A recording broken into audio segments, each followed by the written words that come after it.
Bom dia, cidadão, bom dia, cidadã. Outra vez na tela da Band, Santa Catarina, o 60+, programa que é apresentado aos sábados, de 11h30 até ao meio-dia. Convite para que nos acompanhe.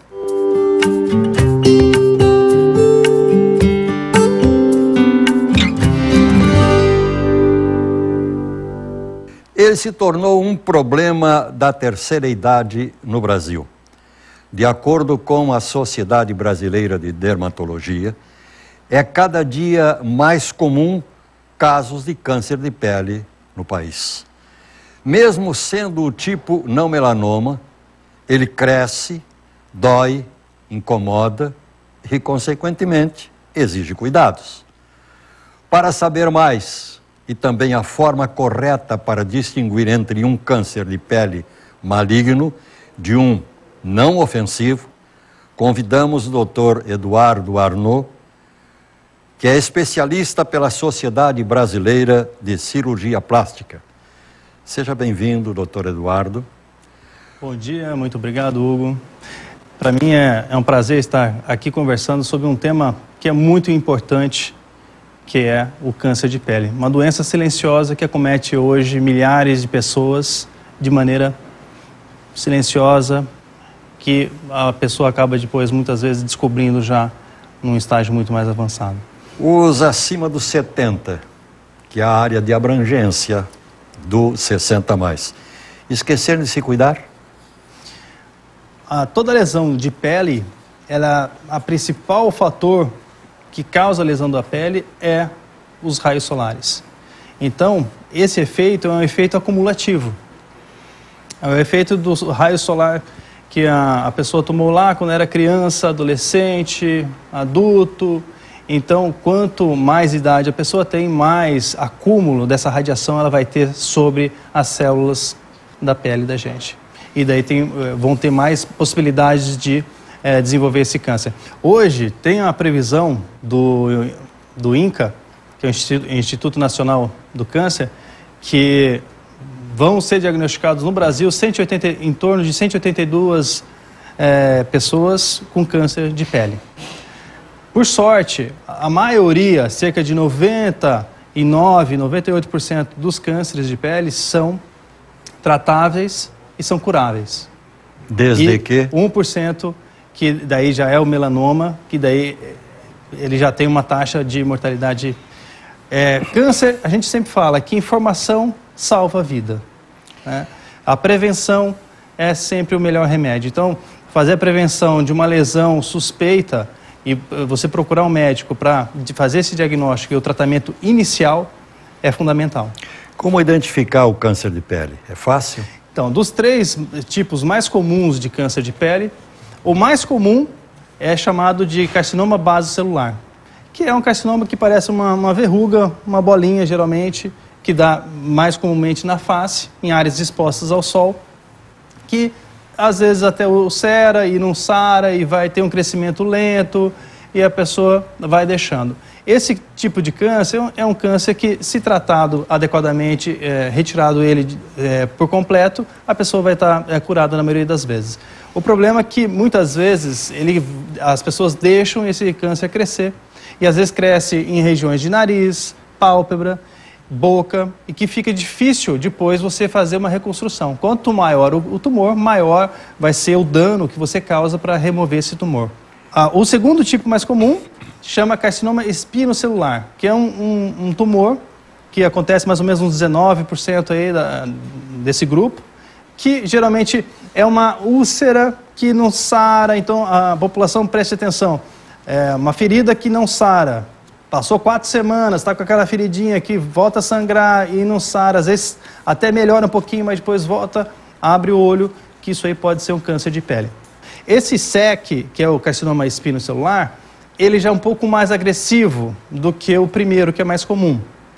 Esse tumor ele pode sim invadir estruturas mais profundas e acometer, às vezes durante a ressecção, estruturas nobres, e precisar de reconstruções às vezes mais complexas e até em casos mais avançados originar metástases. Seriam os casos que nós temos das fotos? Sim. Podemos mostrá-las? Podemos mostrá-las. Esse aí é o SEC. Então, é uma região bem comum de acontecer, né, no lábio. É muito comum acontecer também em pacientes... O sol é o principal fator, mas o cigarro, traumas repetidos também podem favorecer esse aparecimento dessa lesão. Então, você veja que é uma lesão ulcerada. Isso aí é um CBC, que é o carcinoma base celular, que é um dos mais comuns. Existem 2 tumores, um em cima e um embaixo. Vocês observam que o de cima já compromete a pálpebra inferior do paciente. Então, isso já se torna mais difícil a remoção desse tumor e a reconstrução. Isso vai deixar uma sequela estética para o paciente, muitas vezes até funcional, né? Fala-se muito em cremes, terapias com luz, crioterapia, métodos diferentes de cirurgia. O que é eficaz, na verdade? O método mais eficaz e consagrado é a cirurgia. É o que se faz em todos os tumores de pele.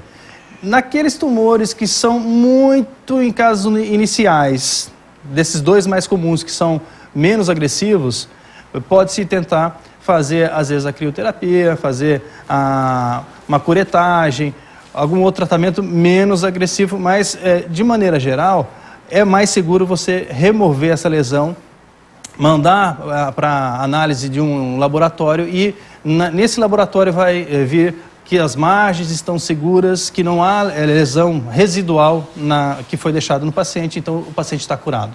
Tá? Pode acontecer a volta? Pode acontecer a volta e lembrar que aquela pele que teve o tumor é uma pele que está já danificada pelos raios. Então podem surgir outros tumores em outras regiões, que é bem comum acontecer. Tá? Vamos ensinar quem está em casa a se autoavaliar? Sim. Tem uma foto que sugere o ABC do câncer. Está aí na sua tela. Então, esse ABC é bem fácil de lembrar e é bem importante. Ele fala a respeito do melanoma, que seria o tumor de pele mais agressivo, com prognóstico pior, e que se não detectado precocemente, pode levar ao óbito o paciente. É tão importante fazer o diagnóstico precoce porque cerca de 90% dos cânceres iniciais de melanoma são curáveis. Tá? Então, vai escapar 12, 10% daqueles pacientes que deixam esse câncer, ele tem um crescimento primeiro horizontal para depois aprofundar e daí se espalhar.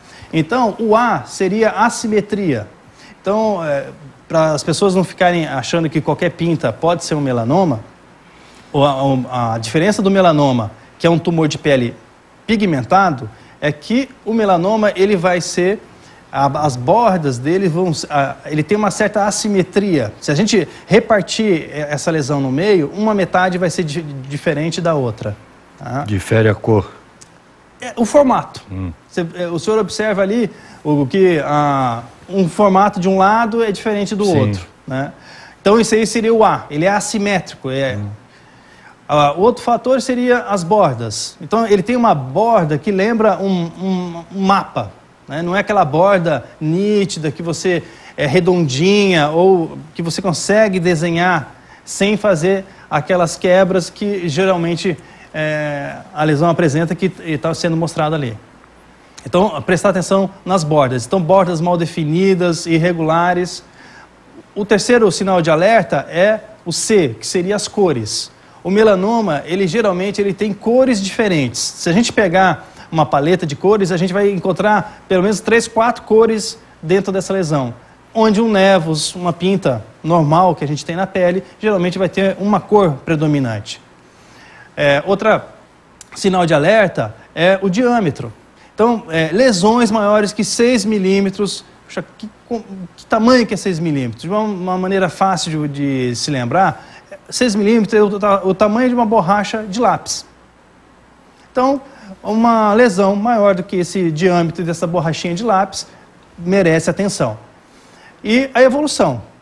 A evolução, o melanoma ele vai, às vezes, surgir 50% de uma lesão normal, uma pinta que nasceu com a pessoa e desenvolveu e começa a ter essas alterações. Ela começa a ficar assimétrica, com bordas irregulares, com as cores diferentes, um diâmetro crescendo, às vezes coça, às vezes tem sangramento. Então, esses são sinais de alerta que você deve procurar um especialista.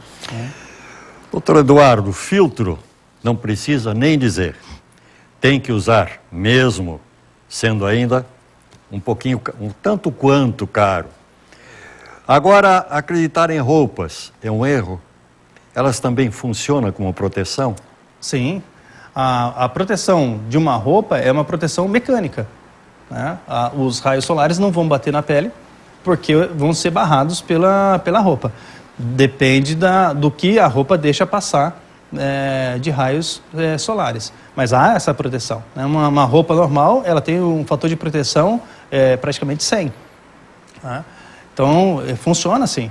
O protetor solar é fundamental, é importante, mas o uso de bonés, ficar debaixo do guarda-sol, você se proteger com roupas, tem roupas hoje específicas, principalmente para as crianças, que você veste seu filho e uma roupa que já vai proteger, né, através do bloqueio desses raios solares. Então, e essa cultura de proteção solar é uma cultura que não é muito antiga, é recente. Eu me lembro de que, quando criança, ninguém usava protetor solar, muitas pessoas usavam bronzeador solar, ficavam lá, né, torrando no sol, e cada vez que você tem aquela queimadura solar que faz bolha, essas são as mais perigosas para o desenvolvimento futuro de um câncer. Então, o sol tomado quando criança é tão importante quanto o sol tomado depois na terceira idade. Então, estamos chegando agora no verão. Imprescindível usar o protetor. Recomenda o horário de, no máximo, até 10, a partir daí não vai mais para o sol, até às 16. É correto isso? Isso. E tentar evitar. Mas se a gente for ver isso na prática, justamente o horário que a praia enche, né? O pessoal começa a chegar perto do meio-dia e vai embora lá pelas 4 horas. Então, há uma inversão. Tem que usar protetor solar. E o uso do protetor solar, principalmente na praia, na piscina, onde a pessoa entra e sai da água, tem que ser cada vez repassado, porque o protetor vai embora. O efeito do protetor também ele vai sendo degradado e vai perdendo o seu poder. Então, um protetor que tem lá um fator de proteção 30, daqui meia hora já não vai ser 30, daqui 1 hora não vai ser, daqui 2 horas. Então, você tem que repassar esse protetor para que tenha essa efetividade da proteção. Doutor Eduardo, custo de tratamento, SUS cobre? Cobre. Essas lesões entram na área da cirurgia plástica reconstrutiva, né? O SUS, ele tem hoje tem o Hospital Universitário, tem o CEPOM, que faz um excelente trabalho para essas lesões. Com fila de espera? Geralmente, há uma prioridade para tumores. Isso em qualquer... há uma prioridade, né? Justamente porque quanto mais cedo você tratar esses pacientes, você vai melhorar o prognóstico de vida, de cura desse paciente. Dr. Eduardo Arnaud, especialista em oncologia. Esperamos que os 60+, principalmente a quem nós sempre dedicamos os programas, tenham recebido a mensagem transmitida pelo Dr. Eduardo. E recomendamos, cuidem-se. Nada melhor do que a prevenção. Doutor Eduardo, nosso muito obrigado. Eu poderia... Pode. Uma licença, pedir a palavra para falar um pouquinho, Hugo. Como todo mundo se previne no ginecologista, se previne lá fazendo, né, a prevenção do colo de útero, o homem vai lá fazer a prevenção da próstata... as pessoas têm que criar o hábito de fazer a prevenção, pelo menos uma vez ao ano, e procurar seu dermatologista para fazer, porque há lesões em que a gente não vai ver. Passa batido. E quando perceber, já vão estar grandes demais. Então, ter esse hábito de procurar... O dermatologista, que é o médico geralmente especialista que faz essa prevenção, então procure um dermatologista pelo menos uma vez ao ano. Dado o recado, Encerramos o primeiro bloco, voltamos em seguida com 60 mais na tela da Band Santa Catarina. Logo, logo.